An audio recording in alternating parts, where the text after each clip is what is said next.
আছে, কারণ আপনারা এখানে অনেক আছেন ভুল জানেন। অধিকাংশ লোক আমরা জানি ঈমান অর্থ বিশ্বাস করা, এই অর্থটা সরাসরি সঠিক না। অধিকাংশ লোক আমরা জানি ইসলাম অর্থ শান্তি, এই অর্থটাও সরাসরি সঠিক না। তাহলে এই ভুল অর্থটা আমাদের সমাজে কিন্তু প্রচলিত আছে। আমি প্রশ্ন করার উদ্দেশ্য এই যে আমরা মুসলিম, আমার বয়স 50-60 বছর হয়ে গেছে, ইসলাম গ্রহণ করেছি, ঈমান গ্রহণ করেছি, আজ পর্যন্ত জানি না ঈমানের অর্থ কী আর জানি না ইসলামের অর্থ কী। যা জানি তা আবার ভুল জানি। এই জন্য আগে সঠিকটা আপনাকে জানতে হবে। তাহলে জেনে নেন, ঈমান শব্দের শাব্দিক অর্থ হলো স্বীকৃতি প্রদান করা। সবাই একটু বলেন কি? স্বীকৃতি প্রদান করা। আর ইসলাম শব্দের শাব্দিক অর্থ হলো আত্মসমর্পণ করা। কি বলেন, কি অর্থ কি? কিন্তু আমরা যে জানি শান্তি, এটা আপেক্ষিক অর্থ, সরাসরি না। এখন ঈমান অর্থ যদি স্বীকৃতি হয়, স্বীকৃতি আমি কিভাবে দিব? তিনটি মাধ্যমে আপনাকে স্বীকৃতি দিতে হবে।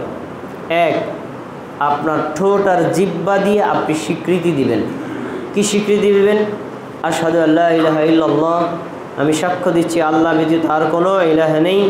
ওয়া আশহাদু আন্না মুহাম্মাদান আবদুহু ওয়া রাসূলুহু, আমি সাক্ষ্য দিচ্ছি আল্লাহ ব্যতীত, মুহাম্মদ সাল্লাল্লাহু আলাইহি ওয়াসাল্লাম ব্যতীত আর কোনো নবীও নেই, রাসূলও নেই, বরং তিনি হলেন আল্লাহর বান্দা আর তিনি হলেন আল্লাহর রাসূল।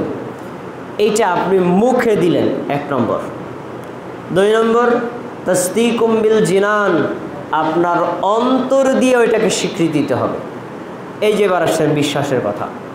অন্তর দিয়ে স্বীকৃতি দেওয়া মানে বিশ্বাস করা। তিন নম্বর হচ্ছে আপনার অঙ্গ প্রত্যঙ্গ দিয়ে এটাকে বাস্তবায়ন করা। আপনি যদি বলেন আল্লাহ ছাড়া কোনো ইলাহ নেই, তাহলে আল্লাহ ছাড়া অন্য কারো পূজা করা যাবে না। আপনি যদি বলেন নিশ্চয়ই মুহাম্মদ হলেন আল্লাহর বান্দা এবং রাসূল, তাহলে যাবতীয় ইবাদত মুহাম্মদ সাল্লাল্লাহু আলাইহি ওয়াসাল্লামের তরিকা ছাড়া আর কোনো তরিকা করা যাবে না। আপনি যদি বলেন আল্লাহ এবং আল্লাহ রাসূলকে আমি বিশ্বাস করি, মানি, তাহলে আল্লাহ এবং আল্লাহ রাসূলের বিধানগুলো আপনি আপনার অঙ্গ প্রত্যঙ্গ দিয়ে বাস্তবায়ন করবেন। তাহলে ঈমান অর্থ পাইলাম স্বীকৃতি দেওয়া। স্বীকৃতির মাধ্যম হলো তিনটা: অন্তরে বিশ্বাস করা, মুখে স্বীকৃতি দেওয়া এবং কাজে সেটাকে বাস্তবায়ন করা। আচ্ছা, এবার ইসলাম। ইসলাম অর্থ আমরা যে বলি শান্তি, এটা সঠিক নয়। ইসলাম শব্দের শাব্দিক অর্থ হলো আত্মসমর্পণ করা, মেনে নেওয়া, আনুগত্য করা। এখন ইসলাম অর্থ যদি আত্মসমর্পণ করা হয়, স্বভাবতই প্রশ্ন আসে, তাহলে আমরা কিসের সামনে আত্মসমর্পণ করব? কি আত্মসমর্পণ করব? এজন্য আল্লাহ রাব্বুল আলামিন ইব্রাহিম আলাইহিস সালাতু ওয়াস সালামকে বলেছিলেন, ওয়াইদা ক্বালা রাব্বুহু আসলিম, যখন আল্লাহ তাকে বলেছিলেন, মানে তার রব তাকে বলেছিলেন ইব্রাহিম আলাইহিস সালামকে, আসলিম, তুমি আত্মসমর্পণ করো। ক্বালা, তখন ইব্রাহিম আলাইহিস সালাম বলেছেন, আসলামতু লিরাব্বিল আলামিন, আমি বিশ্বের প্রতিপালক আল্লাহর সামনে আত্মসমর্পণ করলাম। তাহলে আত্মসমর্পণ করতে হবে কার কাছে? কার কাছে? আল্লাহর কাছে। আল্লাহর কাছে আত্মসমর্পণের মিনিং হলো, আল্লাহ তাবারাকা ওয়া তাআলা কোরআন মাজিদে যে বিধানগুলো আপনাকে দিয়েছেন, আদেশমূলক অথবা নিষেধমূলক, আপনি এগুলো বিশ্বাস করবেন, এগুলোকে মেনে নেবেন এবং সেগুলো আমল করার চেষ্টা করবেন। কোরআনের এই আয়াতগুলোর ব্যাখ্যা করেছেন আমাদের নবী মুহাম্মদ সাল্লাল্লাহু আলাইহি ওয়াসাল্লাম। এই জন্য আপনি নবী মুহাম্মদ সাল্লাল্লাহু আলাইহি ওয়াসাল্লামের এই সহিহ হাদিসগুলো বিশ্বাস করবেন, মুখে স্বীকার করবেন, অন্তরে এগুলো বিশ্বাসের সাথে অঙ্গ প্রত্যঙ্গ দিয়ে বাস্তবায়ন করবেন। যদি করেন, তাহলে আপনি আল্লাহর সামনে আত্মসমর্পণকারী বলে গণ্য হলেন। এখন এই জায়গাতে আমরা একটা শিক্ষা আনবো। যে আয়াতটা বললাম, সূরা বাকারার 131 নম্বর আয়াত। দেখেন, ইব্রাহিম আলাইহিস সালাতু ওয়াস সালাম একজন নবী এবং রাসূল। আল্লাহ তাআলা কোরআন মাজিদের একাধিক জায়গায় তার ঘটনা উল্লেখ করেছেন। কেন উল্লেখ করেছেন? আমরা যেন ওই ঘটনা থেকে নিজেরা শিক্ষা নিতে পারি, আমরা যেন ইব্রাহিম আলাইহিস সালাম এর ঘটনা থেকে শিক্ষা নিতে পারি। দেখেন তিনি আমাদের জন্য কেমন আদর্শ। যখন আল্লাহ তাআলা বলছেন ইব্রাহিম আত্মসমর্পণ করো, মেনে নাও, আনুগত্য করো, তিনি সাথে সাথে বলেছেন আমি বিশ্বের প্রতিপালক আল্লাহর সামনে আত্মসমর্পণ করলাম। আপনাকে আর আমাকে যদি এই প্রশ্ন আল্লাহ করতেন, এই মানিক আত্মসমর্পণ করো, মানিক প্রশ্ন করতো আল্লাহ কিসের সামনে আত্মসমর্পণ করব, কেমনে আত্মসমর্পণ করব, কোন কৌশলে করব, কার সামনে করব, কি দিয়ে করব, অনেক প্রশ্ন আমরা করতাম, তাই না? কিন্তু ইব্রাহিম আলাইহিস সালাম কোনো প্রশ্ন করেন নাই। আল্লাহ বলেছেন, বলা শেষ, সাথে সাথে তিনি বলছেন আসলামতু লিরাব্বিল আলামিন, আমি বিশ্বের প্রতিপালক আল্লাহর সামনে আত্মসমর্পণ করলাম। তাহলে বোঝা যাচ্ছে আত্মসমর্পণকারী যিনি, আরবিতে বলা হয় মুসলিম, মুসলিম আল্লাহর সামনে, আল্লাহর বিধানের সামনে আত্মসমর্পণ করবে, কোনো ধরনের বাক্য ব্যবহার করবে না। আল্লাহ বলছেন মেনে নিলাম। এই কাজটা যে করে তাকে কি বলা হয়? মুসলিম। তাকে কি বলা হয়? মুসলিম।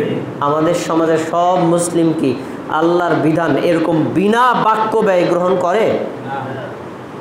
কোরআন খুলে দেখালে মানে না, হাদিস খুলে দেখালেও মানে না, কোরআন হাদিস জানার পরেও বলে আরে ভাই কোরআন হাদিস আছে তো, কিন্তু সমাজে যে চলে না, মানি যে কেমনে, এ কি মুসলমান না? এই জন্য আপনার সামনে যখন আল্লাহর বিধান দেখিয়ে দেওয়া হবে আপনি সাথে সাথে বলবেন মানলাম। এখন একটা কথা যে প্রচলিত আছে, ইসলাম গ্রহণ অর্থ, ইসলাম অর্থ শান্তি, এটা আমি কি বলছি জানেন? সরাসরি মিথ্যা না, এটা হলো আপেক্ষিক অর্থে সত্য। কিভাবে? আল্লাহ রাব্বুল আলামিন মুহাম্মদ সাল্লাল্লাহু আলাইহি ওয়াসাল্লামকে নবী বানালেন, তিনি দ্বীনের দাওয়াত দিলেন। এক পর্যায়ে যখন মদিনায় তিনি ইসলামিক স্টেট প্রতিষ্ঠা করলেন, তখন তিনি বিভিন্ন রাজা বাদশাদের কাছে দাওয়াত পৌঁছাচ্ছেন। তো সেই সুবাদে একজন সাহাবীকে একটি চিঠি দিয়ে পাঠাইছেন রোমের বাদশাহ হিরাক্লিয়াসের কাছে, যাও চিঠি লিখে দিলাম, তার কাছে গিয়ে এটা বলবা যে আল্লাহর নবী আল্লাহ রসুল মুহাম্মদ সাল্লাল্লাহু আলাইহি ওয়াসাল্লামের পক্ষ থেকে আপনাকে আবেদন মানে নির্দেশ করা হচ্ছে। নির্দেশটা কি? ওই সহিহ বুখারী 7 নম্বর হাদিসে একটা শব্দ আমি আপনাকে বলাই। তিনি সেই চিঠিতে লিখেছিলেন আসলিম তাসলাম, হিরাক্লিয়াস ইসলাম গ্রহণ করো, শান্তিতে থাকবা। আসলিম ইসলাম গ্রহণ করো, আত্মসমর্পণ করো, তাসলাম তাহলে তুমি শান্তিতে থাকবা। তাহলে ইসলাম গ্রহণ অর্থ শান্তি না, ইসলাম গ্রহণের ফলাফল শান্তি। এবার কি বুঝতে পারছেন কথাটা? ইসলাম অর্থ শান্তি না, কিন্তু ইসলামকেও গ্রহণ করলে, ইসলামের বিধান মেনে নিলে দুনিয়াতেও শান্তি, আখেরাতেও শান্তি। তাহলে ইসলামের ফলাফল কি? শান্তি। আচ্ছা, এখন ইব্রাহিম আলাইহিস সালাতু ওয়াস সালাম ইসলাম গ্রহণ করে দেখাইছেন।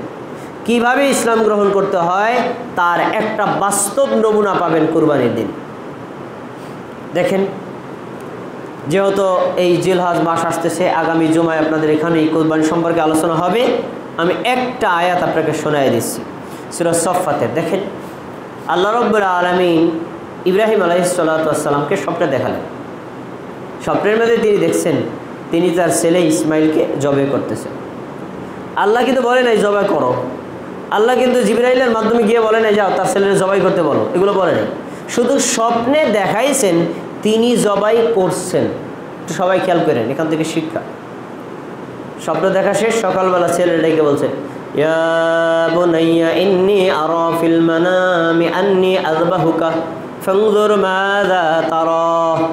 হে আমার ছেলে, হে আমার আদরের ছেলে, আমি রাত্রিবেলায় স্বপ্নে দেখলাম তোমাকে জবে করতেছি, এই বিষয়ে তোমার মতামত কি? বলেন, যে কথা বলেছিলেন কে? কাকে বলেছিলেন? তার ছেলেকে, তাই না? দেখেন এবার নিদর্শন দেখেন। এখন ছেলে অনেক কথা বলতে পারতো, বাবা আপনি আমার জবাই করে দেন, মরে যাবো। আল্লাহ কি আপনার জবাই করতে কইছেনি? জিবরাইল কি আইছিল নি? অনেক কথা বলতে পারতেন না, কিন্তু কি বলছে দেখেন, ক্বালা ইয়া আবাতি ফাল মা তুমার। ছেলে বললেন, বাবা যা আপনাকে আদেশ করা হয়েছে আপনি তাই করেন। এটা কি আত্মসমর্পণের নিদর্শন না? ইব্রাহিম আলাইহিস সালাম যেমন আল্লাহর বিধানের সামনে চরম আত্মসমর্পণকারী ছিলেন, তারই সুযোগ্য সন্তান ইসমাইল আলাইহিস সালাম আল্লাহর বিধানের সামনে তাৎক্ষণিক বলছেন, বাবা আপনি দেখছেন জবাই করতে, জবাই করেন। তাহলে ইসলাম অর্থ আত্মসমর্পণ করা। কিভাবে আত্মসমর্পণ করতে হয় শিক্ষা নিতে হবে ইব্রাহিম আলাইহিস সালাম থেকে। কিভাবে আত্মসমর্পণ করতে হয় শিক্ষা নিতে হবে তার সন্তান ইসমাইল আলাইহিস সালাম থেকে।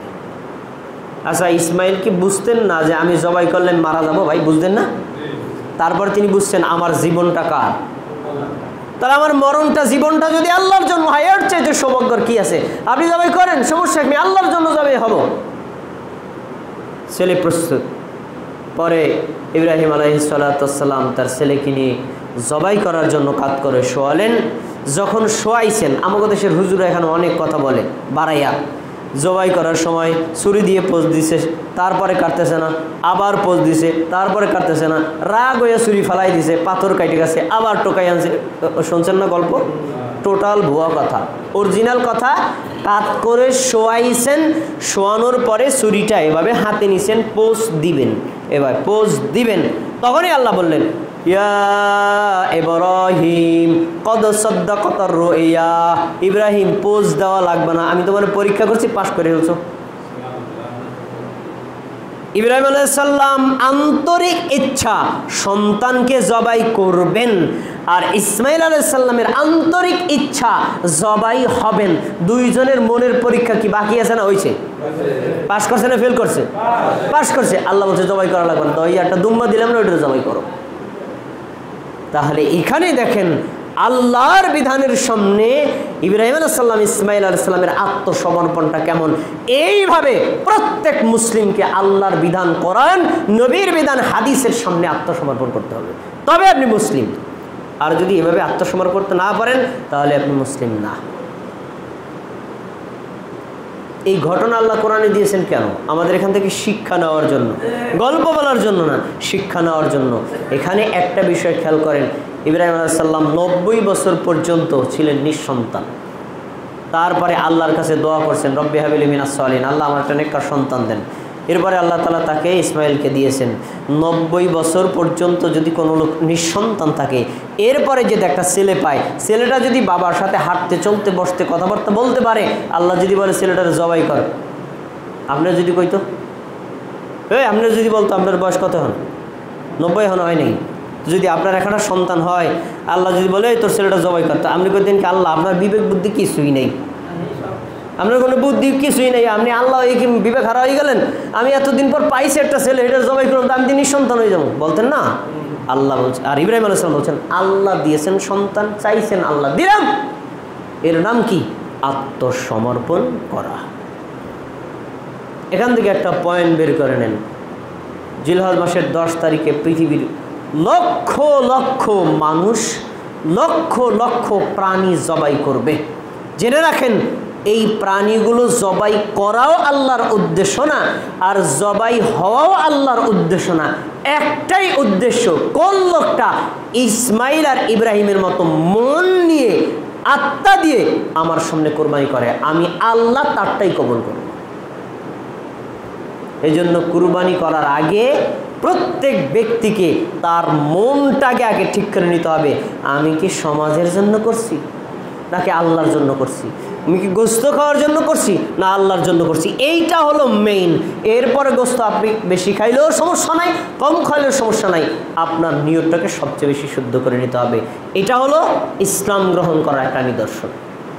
আসেন এবার আমরা জানব মা হুয়াল ঈমান ওয়াল ইসলাম। ইসলাম কাকে বলে, ঈমান কাকে বলে? ঈমান কাকে বলে এই সংজ্ঞা আমরা যদি আলেমদের মত থেকে দেই, আমি বলবো একরকম, আরেকজনে বলবো একরকম, এক একজনে এক এক রকম। কোনো আলেমের মতামত দরকার নেই, আমরা সরাসরি আমাদের নবীর থেকে জানবো, সরাসরি আল্লাহর থেকে জানবো, সরাসরি জিবরাইল আলাইহিস সালাম থেকে জানবো ঈমানের সংজ্ঞা কী আর ইসলামের সংজ্ঞা কী। দেখেন তো আপনি, আমাদের নবী মুহাম্মদ সাল্লাল্লাহু আলাইহি সাল্লাম মসজিদে নববীতে বসা ছিলেন, চতুর্পাশে সাহাবায়ে কেরাম বসা। ইতিমধ্যে একজন লোক আসছে, হাদিসটা বর্ণিত আছে সহিহ মুসলিমের 1 নম্বর কিতাবুল ইমানের 1 নম্বর হাদিস আসছে। যে লোকটা আসছে, লোকটার চুলগুলো কুচকুচে কালো, পোশাক ধবধবে সাদা, একদম সুন্দর পরিপাটি। লোকটা দূর থেকে আসছে এরকম মনে হয় না, কারণ দূর থেকে আসলে একটু পোশাক এলোমেলো থাকবে। আবার লোকটা আমাদের কাছে, তাও মনে হয় না, কারণ এলাকার লোক হলে আমরা চিনব, আমরা তাকে চিনিও না। আবার এই লোকটা দূর থেকে আসছে, তাও মনে হয় না।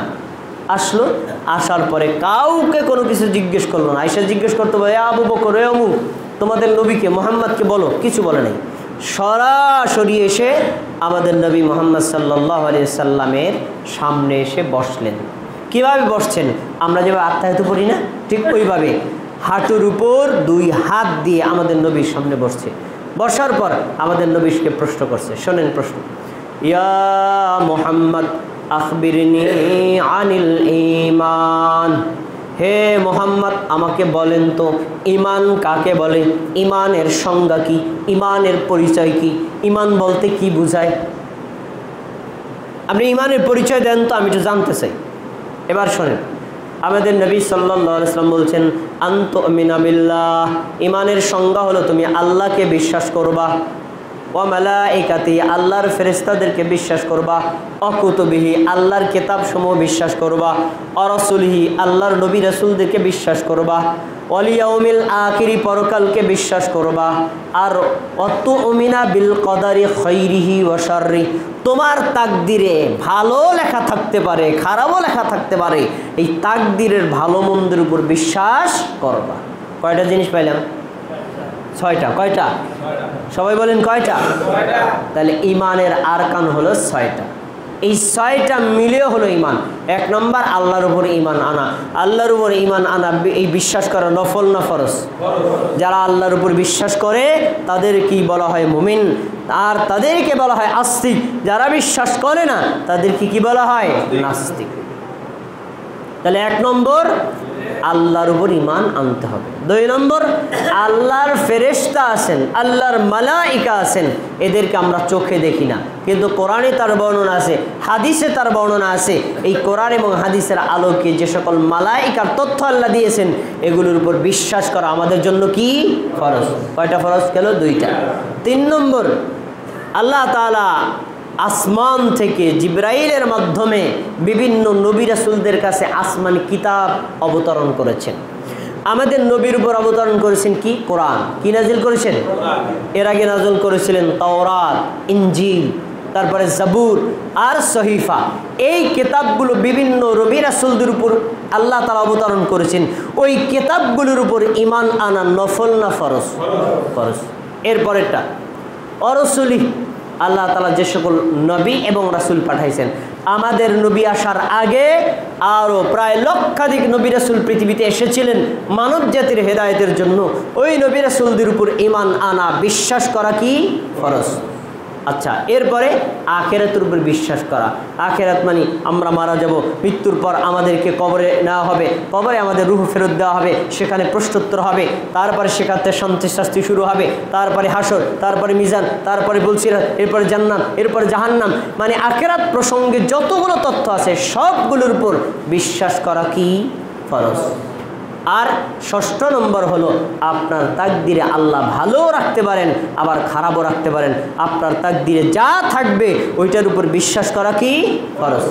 এই যে 6টা আরকান, রুকন, এই 6টা রুকনকে নবী সাল্লাল্লাহু আলাইহি ওয়াসাল্লাম বলছেন, তুমি যে ঈমানের সংজ্ঞা জানতে চাইছো না, এই 6টা বিষয়ের উপর বিশ্বাস করাকে বলা হয় ঈমান। যে লোকটা 6টা বিষয়ের উপর বিশ্বাস করে তাকে কি বলা হয়? মুমিন। আমরা কি মুমিন না কাফির? এই 6টা বিষয়ের উপর বিশ্বাস আমাদের আছে না? আছে। এবার আসেন ইসলাম কাকে বলে, এই হাদিসেরই পরের অংশ। যখন আমাদের নবী বললেন এই যে ঈমানের সংজ্ঞায় 6টা বিষয়, তখন ওই যে প্রশ্নকারী লোকটা বলছে কলা সাদাকাতা। প্রশ্নকারী লোকটা বলছে আপনি ঠিকই বলছেন, আপনার উত্তর সঠিক। সাহাবায়ে কেরাম বলছেন ফা আজিবনা লাহু ইয়াসআলুহু ওয়া ইয়াসাদ্দিকুহু, আমরা অবাক হয়ে গেছি। লোকটা এসে আমাদের নবীকে জিজ্ঞেস করলো, নবী উত্তর দিলেন, আবার বলছে আপনি ঠিক কইছেন। তাহলে কি উত্তর আগেই জানে? আমি একটা যদি একটা মাসালা আপনি জিজ্ঞেস করেন, আমি যদি উত্তর দিই, আপনি বলেন ঠিক বলছেন, তাহলে মাসলার উত্তর আপনার আগে জানা আছে? তাহলে নবীকে সে প্রশ্ন করলো, নবী উত্তর দিলেন, আবার লোকটা বলছে ঠিক বলছেন, তাহলে উত্তর তার আগে জানা আছে না নাই? তো এই লোকটা কেডা? সাহাবায়ে কেরাম অবাক, লোকটা কেডা?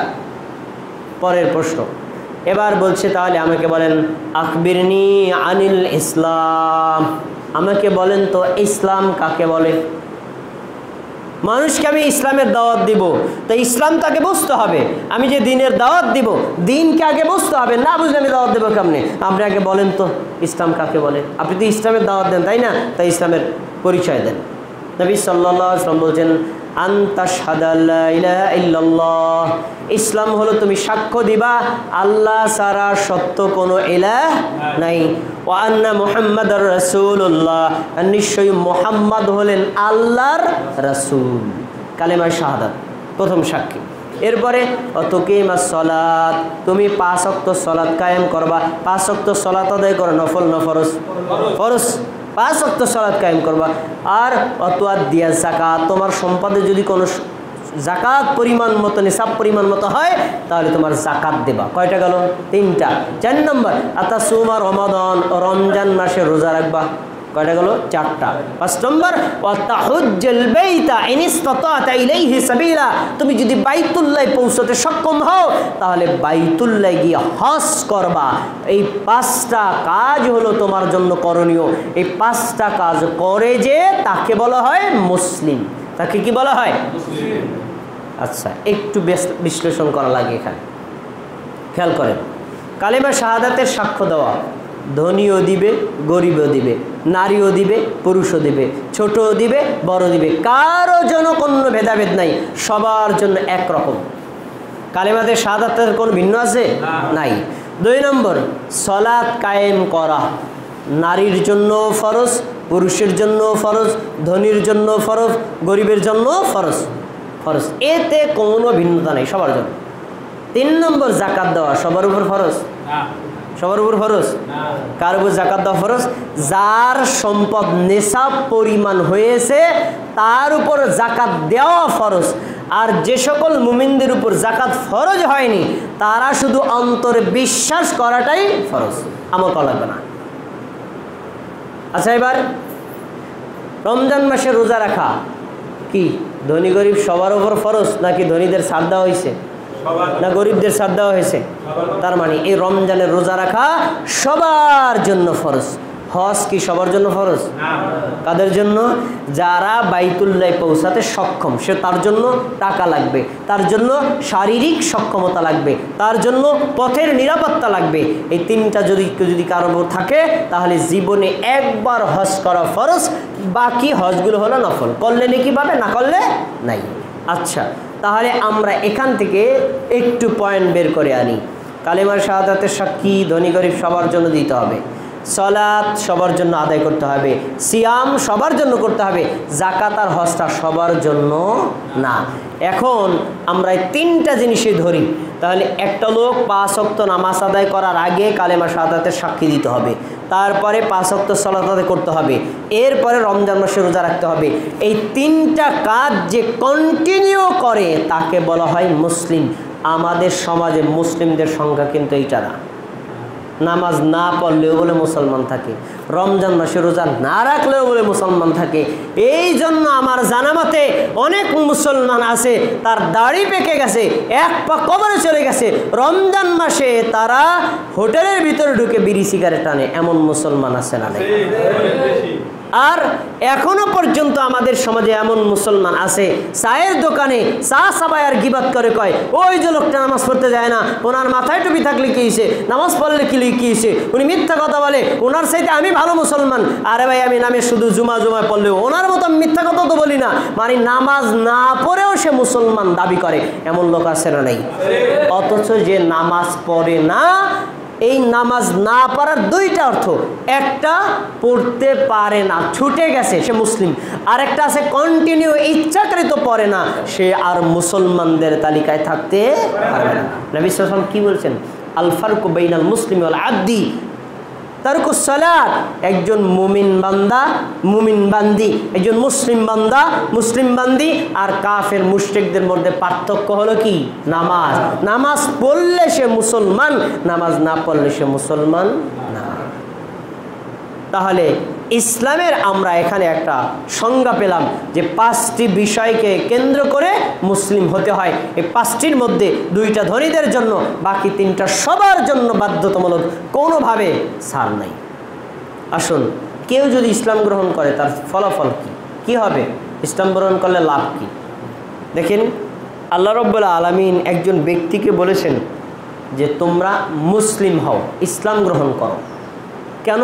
আল্লাহর নিকটে ধর্ম একটাই, তার নাম ইসলাম। আমাদের সমাজে একটা ভুল কথা প্রচলিত আছে, পৃথিবীতে বৌদ্ধ, হিন্দু, অগ্নিপূজক অনেক ধর্ম আছে, তার ভিতরে শ্রেষ্ঠ ধর্ম হলো কি? ইসলাম। এটা বলে না? এ কথাটা সঠিক না। ইসলাম শ্রেষ্ঠ ধর্ম না, ইসলাম হলো আল্লাহর একমাত্র ধর্ম। তার মানে আল্লাহর কাছে ধর্ম একটাই, ওই ধর্মের নাম কি? ইসলাম।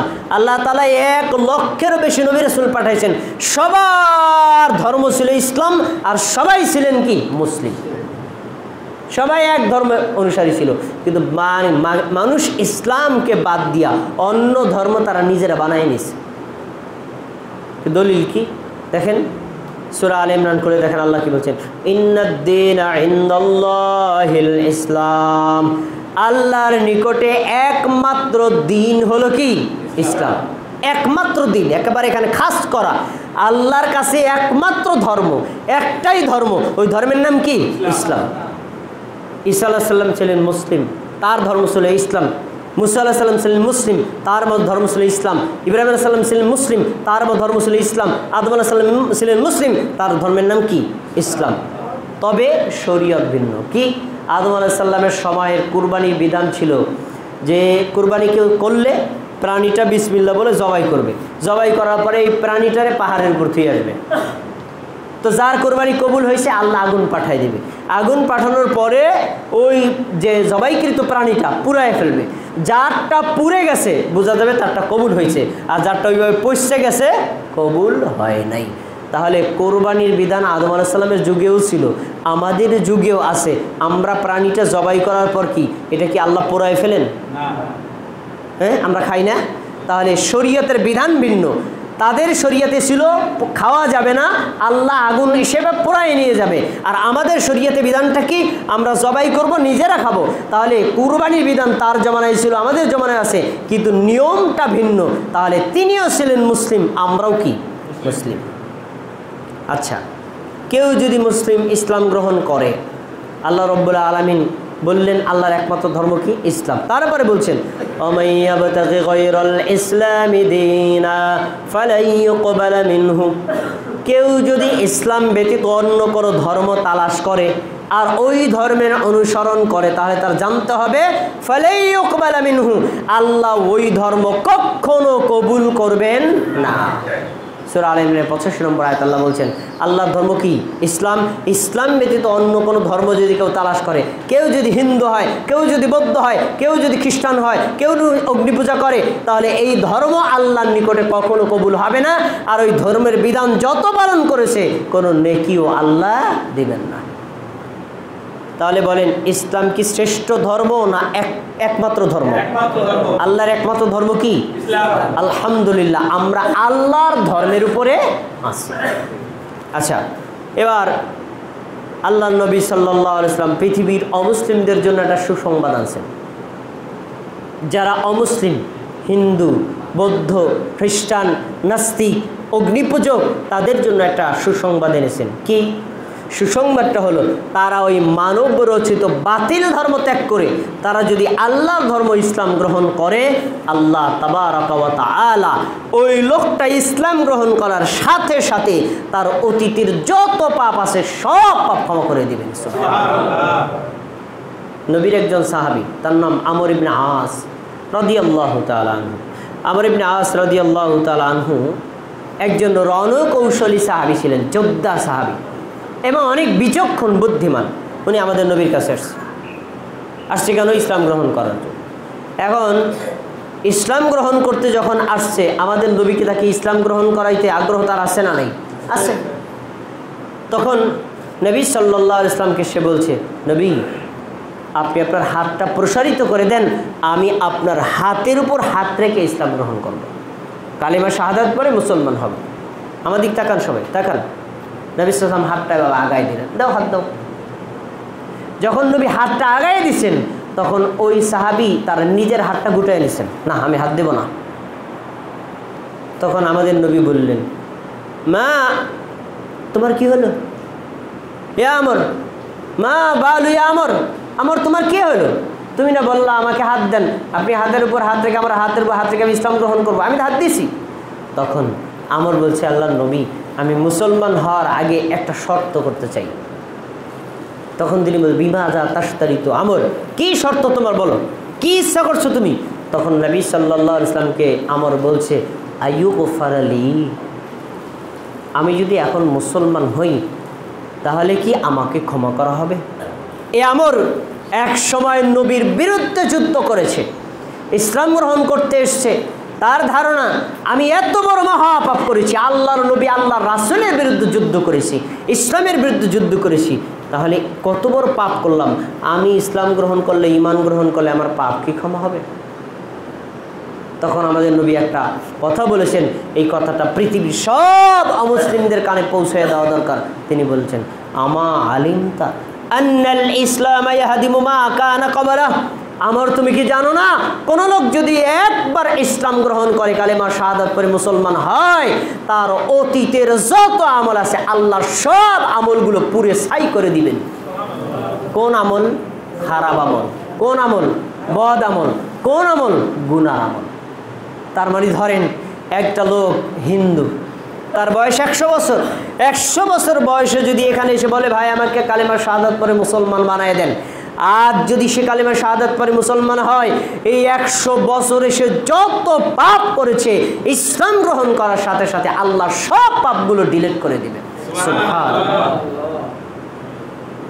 তাহলে ইসলাম গ্রহণ করার একটা বড় ফল হলো যে পিছনের যত পাপ আছে আল্লাহ সব পাপ ক্ষমা করে দেন।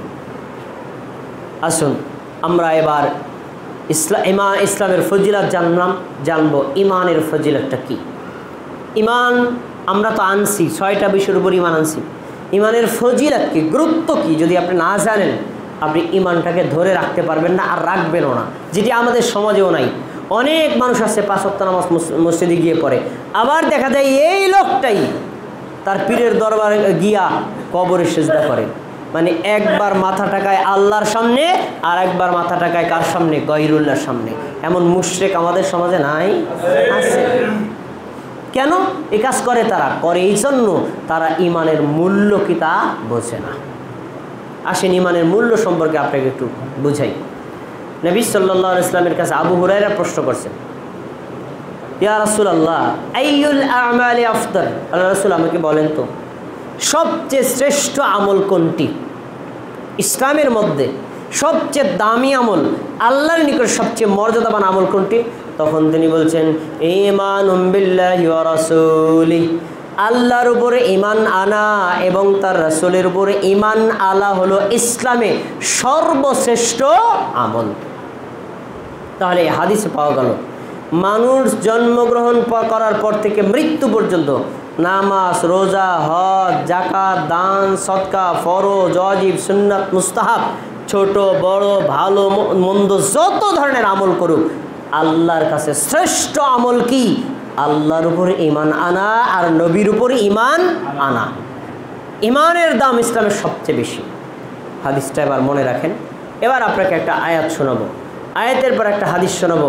ঈমানের মূল্য বোঝার জন্য এই আয়াতটাই, হাদিসটা আপনার জন্য যথেষ্ট। যারা ঘুমাইবেন আমি লাঠি দিয়ে তার একটা খোসা মারব, কোনো ঘুম হবে না। এই আয়াতের সময় কোনো ঘুম হবে না।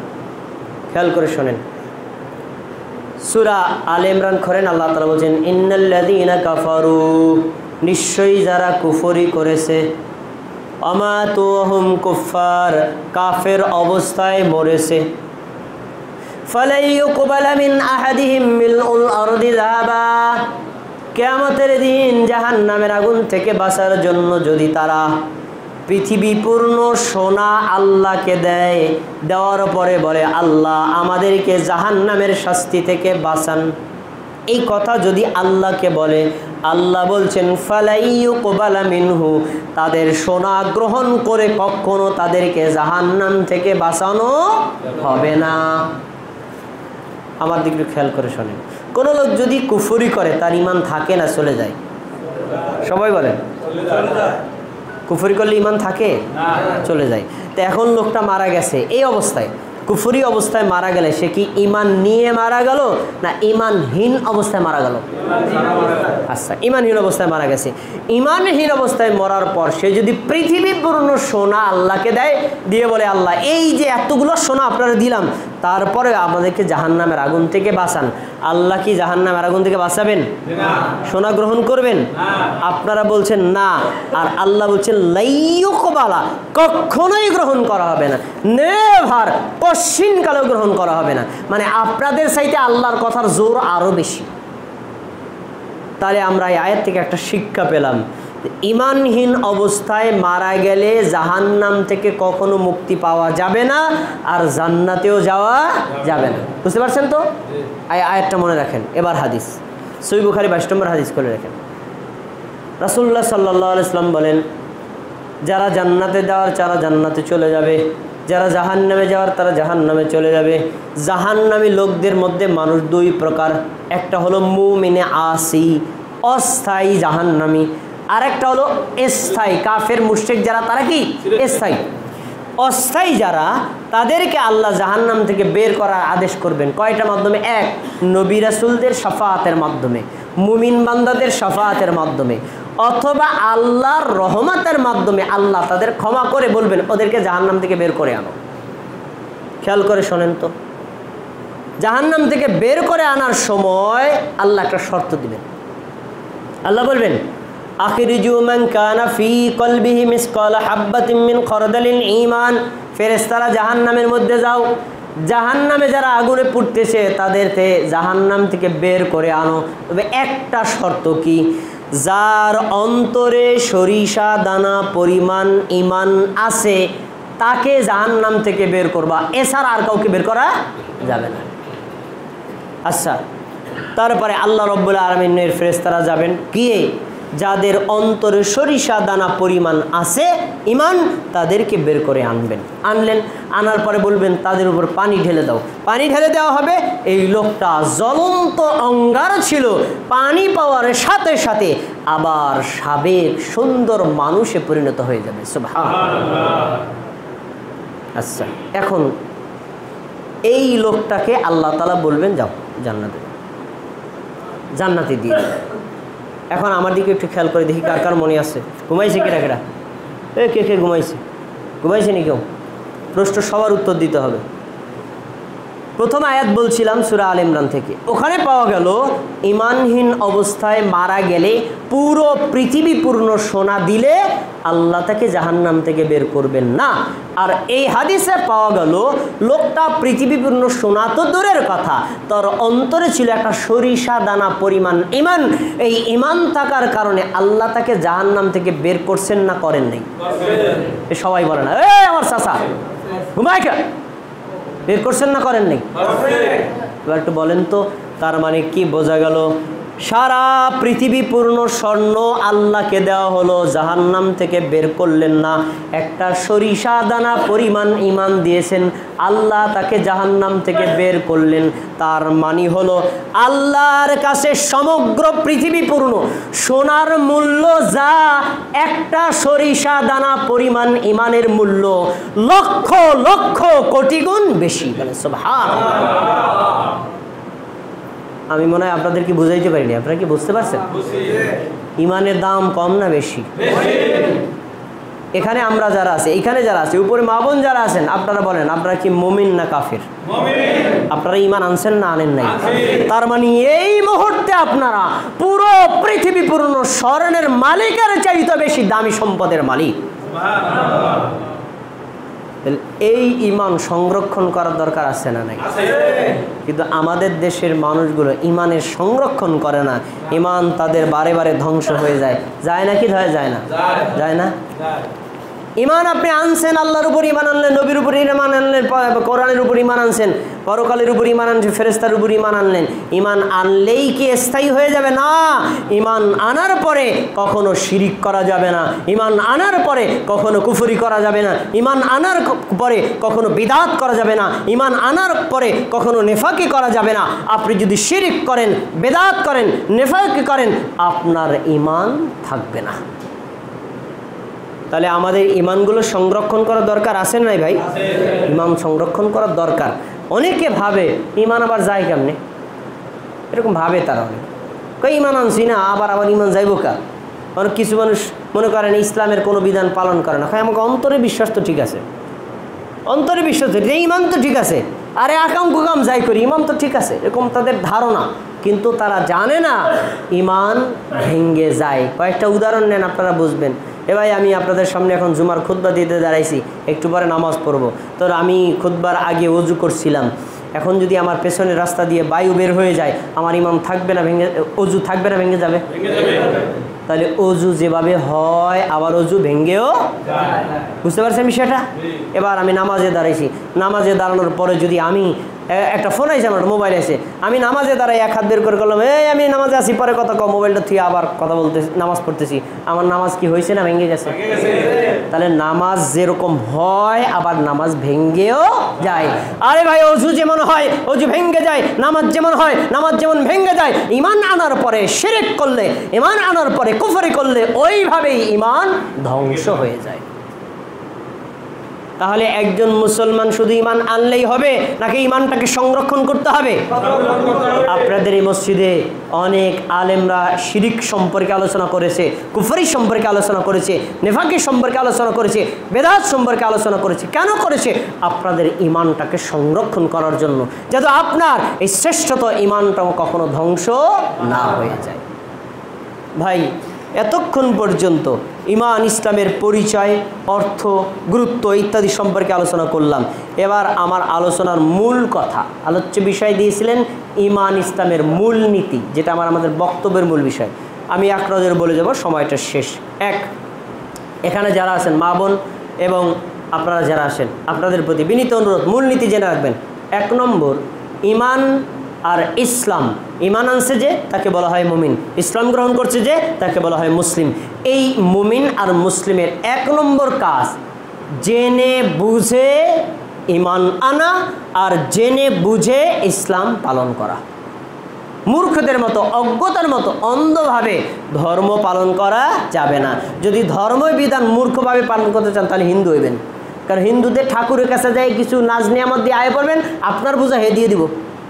ইসলাম ধর্মে এই নিয়ম নাই যে আপনারা এসে আমার কিছু টাকা পয়সা দিয়ে দেবেন, আমাকে জুমার নামাজ সামনে পড়ে যেন, এই আছে এই বিধান আছে নাই? তাহলে কি করতে হবে? আপনার ইসলাম সম্পর্কে জানতে হবে, জ্ঞান অর্জন করতে হবে। আর জ্ঞান অর্জনের যতগুলো মাধ্যম, তার ভিতরে একটা হলো এই জুমার খুতবায় উপস্থিত থাকা। আজকে যে কথাগুলো আপনাদেরকে বলেছি, এর আগেও যারা খতিবরা কথাগুলো বলেছেন, আপনারা খুতবাগুলোকে মূল্যায়ন করবেন, দিন বোঝার একটা সহায়ক মাধ্যম। তাহলে 1 নম্বর কি? জ্ঞান অর্জন করা, ইলম অর্জন করা। 2 নম্বর, কোরআন এবং সহিহ হাদিস মান্য করা। আমি শুরুতে বলছিলাম মুসলিম কাকে বলে? যে আল্লাহর সামনে আত্মসমর্পণ করে। আল্লাহর সামনে আত্মসমর্পণ করুন কীভাবে? আল্লাহ তো আপনার সামনে নেই, কিভাবে?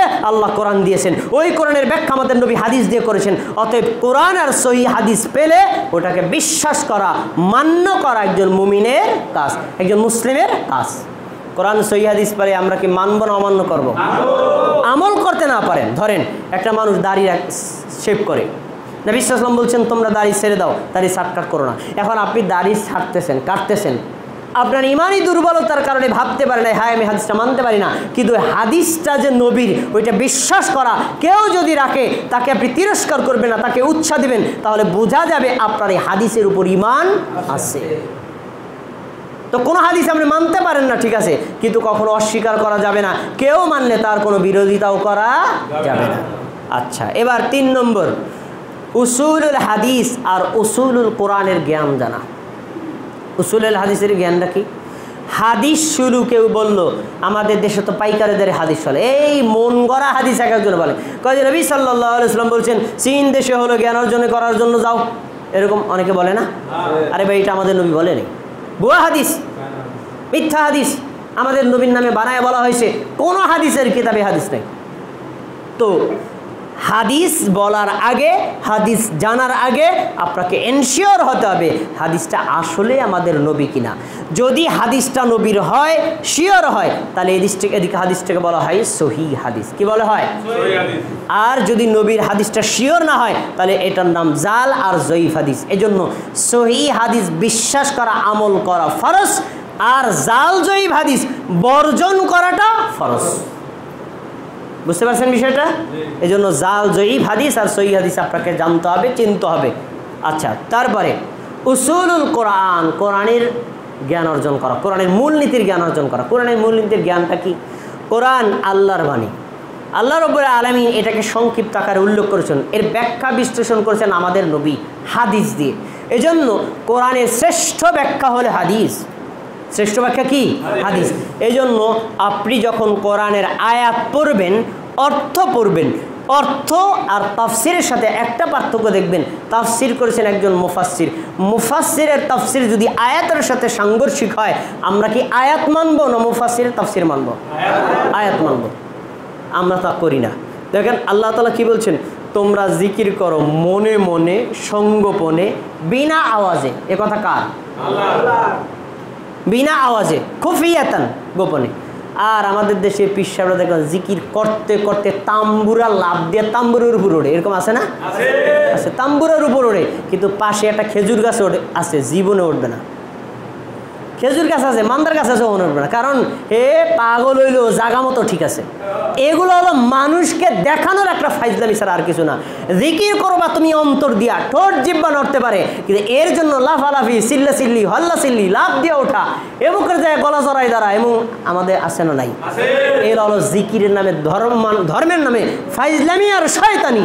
তো অনেকে হয়তো বলেছেন হয় জিকির হাল করতে করতে কেউ যদি এরকম লাভ দেয় জায়েজ আছে, এগুলো হুজুরের ব্যাখ্যা, কিন্তু কোরআন বলেছে না, উচ্চ স্বরে এরকম চিল্লে জিকির করা যাবে না। আমি কি কোরআন মানব না ওই ব্যাখ্যা মানব? এই জন্য উসুলুল কোরআন, কোরআনের মূলনীতি জানতে হবে। কোরআন আল্লাহর বিধান, এই বিধানের বিরুদ্ধে যদি কোনো ব্যক্তির বক্তব্য যায়, ব্যক্তির বক্তব্য বাদ, আল্লাহর বিধানটা মান্য করা আমাদের জন্য কি? ফরজ। আচ্ছা, এবার 5 নম্বর, ইসলামী বিধানের উৎস জানা। আমাদের সমাজে একটা কমন কথা প্রচলিত আছে, ইসলামী আইনের, ইসলামী জ্ঞানের মূল উৎস 4টি: কোরআন, হাদিস, ইজমা, কিয়াস। কয়টা? এ কথা আপনারা শুনছেন না শোনেন নাই? এটা সঠিক নয়। ইসলামী বিধানের, ইসলামী আইনের মূল উৎস 2টি, কোরআন আর সহিহ হাদিস। কয়টা? 2টা। তাহলে বাকি 2টাকে আমি বাদ দিয়ে দিছি? না, বাদ দেইনি, ওই 2টা লাগবে। কখন লাগবে? কখন? দেখেন, যেখানে কোরআনের আয়াত স্পষ্ট থাকবে না, যেখানে হাদিসের স্পষ্ট কোনো বর্ণনা থাকবে না, ওই জায়গাতে আপনি ইজমার দিকে যাবেন, ওই জায়গাতে আপনি কিয়াসের দিকে যাবেন। কিন্তু যেখানে কোরআনের আয়াত স্পষ্ট, হাদিস স্পষ্ট, ওইখানে আমার কোনো কিয়াসের দরকার নাই। কিন্তু আমাদের দেশে অনেক মানুষগুলো কোরআনের আয়াত খুলে দেখালে, হাদিস খুলে দেখালে কিয়াস দিয়ে এটা বাতিল করে। হাদিস তো ঠিকই বলছেন, যুক্তি তো মেলে না। যেমন ধরেন ওই যে আল্লাহ নবী সাল্লাল্লাহু আলাইহি ওয়াসাল্লাম বলছেন, তোমরা কাতার সোজা করো, মাঝখানে ফাঁকা বন্ধ করো, পায়ে পা মিলিয়ে দাও, কাঁধে কাঁধ মিলিয়ে দাও, শয়তানের জন্য জায়গা রেখো না। এখন সাহাবায়ে কেরাম পায়ের সাথে পা, কাঁধের সাথে কাঁধ মিলিয়ে দাঁড়াইছে। যখন হাদিস খুলে দেখাই, ভাই দেখেন এই যে নোমান ইবনে বশির বলছেন, আনাস বিন মালিক বলছেন, সাহাবায়ে কেরাম পায়ের সাথে পা, কাঁধের সাথে কাঁধ মিলিয়ে দাঁড়াইছেন, তখনই হয়তো আমার ওই চাচা দাঁড়ায় বলবেন, আপনার হাদিস ঠিক আছে, কিন্তু আপনি যদি আমার ছেলের বয়সী আমার পার সাথে পা মিলাইবেন, তা আমার সাথে আপনার বেদবি করা হইব না? তার মানে আমার চাচা যুক্তি দিয়ে হাদিসটাকে অমান্য করছেন। যুক্তি হাদিসের সামনে কোনো মূল্য নাই। তোমার যুক্তির মাটি দাও, হাদিস আছে না? সাহাবায়ে কেরাম পায়ের সাথে পা মিলাইছেন, ওখানে আবু বকর সিদ্দিক জান্নাতের সনদ পাওয়া সাহাবী, আবু বকর জান্নাতের সনদ পাওয়া সাহাবী, 10 জন জান্নাতের সনদ পাওয়া সাহাবী, তাদের কাছে ছোট ছোট বাচ্চারা ছিল, পায়ের সাথে পা মিলাইছেন, শিশুদেরকে বলছেন মিলায় দাঁড়াও। কখনো বলেন এই বেটা বেয়াদব, আমি এই মসজিদের খতিব, আমার সাথে পা মিলাস।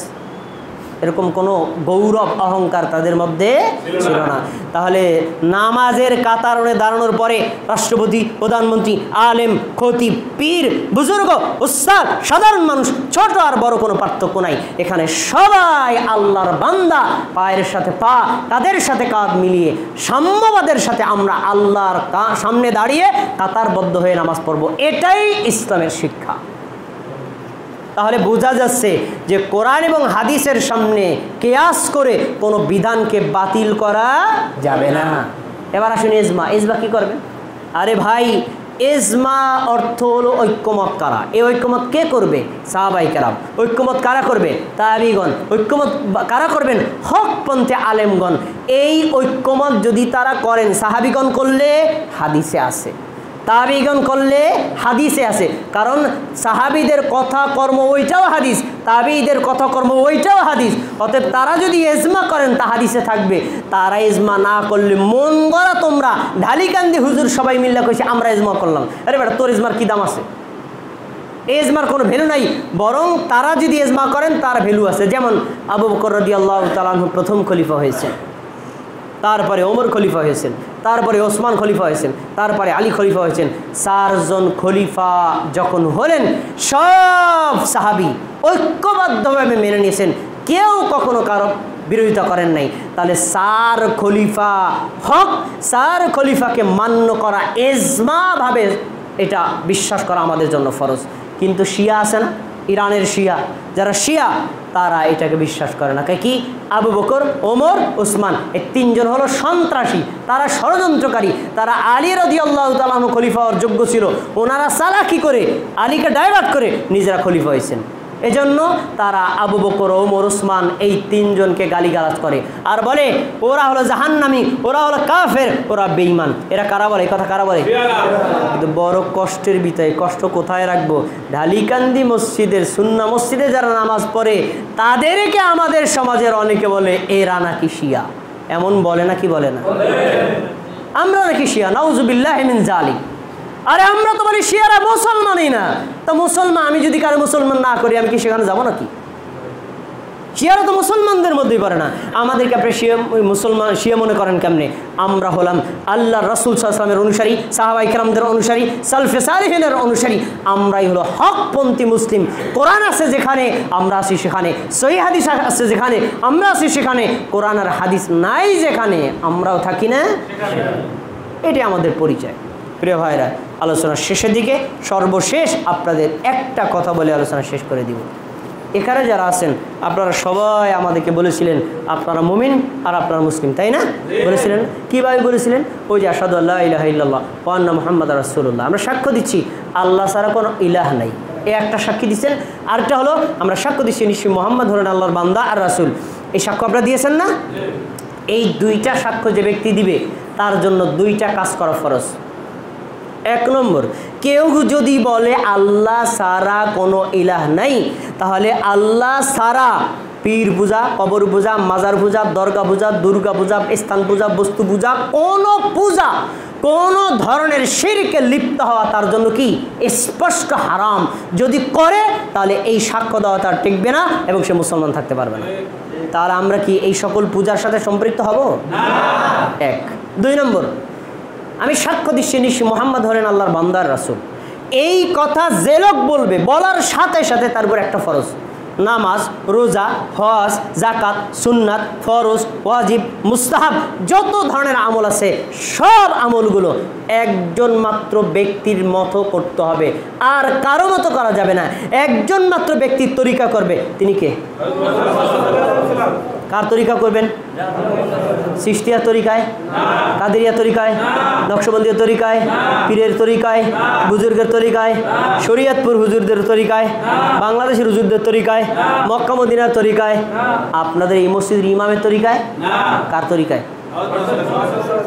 একটা চ্যালেঞ্জিং দিয়ে বলছি, এই সুন্নাহ জামে মসজিদ থেকে আমরা শুধুমাত্র একজন ব্যক্তির তরিকা শিক্ষা দেই, তিনি হলেন নবী মুহাম্মদুর রাসূলুল্লাহ সাল্লাল্লাহু আলাইহি ওয়াসাল্লাম। আমরা সালাত আদায় করি নবীর মতো, সিয়াম করি নবীর মতো, হজ করি নবীর মতো, যাকাত দেই নবীর মতো, কুরবানি দেই নবীর মতো, এই নবীর মতো ইবাদত করলে যদি অপরাধ হয়, আপনারা যদি আমাদেরকে শত্রু মনে করেন, এরকম শত্রু আমরা হাজারবার হতে রাজি আছি, নবীর তরিকার বাইরে কোনো তরিকা মানতে রাজি না। আল্লাহ আমাদের মানার তৌফিক দান করুন।